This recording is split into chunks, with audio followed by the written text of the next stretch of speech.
Hi, everybody. It's Alan Stewart with Royal LePage Sussex here, trying to bring to you some information that might be helpful in your making decisions on your real estate investments as we move forward in time. And I'm going to do that by using two different graphs, one that relates to the level of inventories in our market and one that relates to the change in housing prices since they started to be recorded by the Real Estate Board of Greater Vancouver as an index in 2005. So the housing price index, I'm going to look at today three different areas: the Sunshine Coast and a complementary market, Squamish, and a market that contributes to the values here, and that's Vancouver.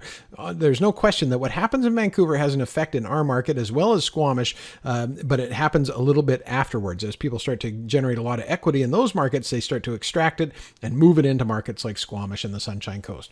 So what happened historically? Well, 2003 or so, we started to see prices going up in a healthy way in all of our markets. And they continued to go up through 2005 when data started being collected, all the way until 2008. And then as a response to the economic meltdown in the US on Wall Street, we saw prices start to go down. So real estate prices are sticky. They don't come down very quickly because people's expectations are that they'll get at least what they would have gotten last year when it comes to real estate. No one likes losing money in real estate, yours truly included. But I bought in 2007 here up on the Sunshine Coast, and it took me a long time to recover to get back to flush or square with the market in 2008. People in Vancouver, Squamish, and the Sunshine Coast lost about 12% in about 12 months. So it took us about 1% a month all the way down to the bottom of that trough before things started to go up in Vancouver and slowly going up in Squamish and the Sunshine Coast. In Vancouver, it only took another 12 months to get back to parity with where they were in 2008. But in Squamish and on the Sunshine Coast, it took significantly longer. You can see that in Squamish, the market didn't recover fully until about 2014. On the Sunshine Coast, things didn't recover until about 2016. And why these differences in values, and why has Squamish gone up significantly more than the Sunshine Coast over the last 3 or 4 years? It has everything to do with inventory. So you can see here on the inventory side that real estate is seasonal. We certainly see peaks and valleys over time based on the weather. Effectively, people want to sell their houses when the sun is shining and the place looks great, and they take them off the market in the winter. So you see these real peaks and valleys. But if you draw a line through the middle of those graphs, you can see some interesting stats.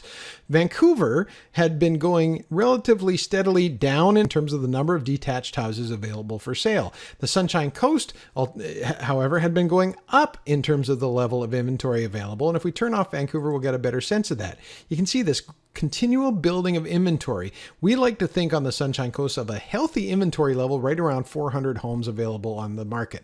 When we have about 400 homes on the market, it satisfies demand and continues to bring prices up, but at a moderate pace. So you can see that happen. 2005, 2006, 2007, less than 400 houses on the market, prices were going up.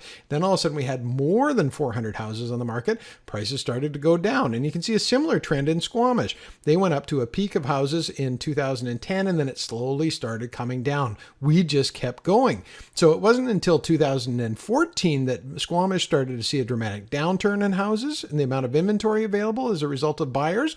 And it wasn't until 2016 on the Sunshine Coast. And have a look at how that affected us when it came to pricing. 2014, Squamish starts pulling out of the hole and going up significantly. 2016, the same thing happens here on the Sunshine Coast. So why are we dropping in value over the last number of months?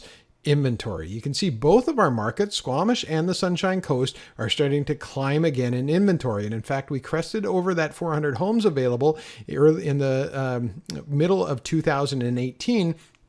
And the sense on the ground is that we'll probably see that inventory level build again to more than 400 homes when we get into the spring of 2019.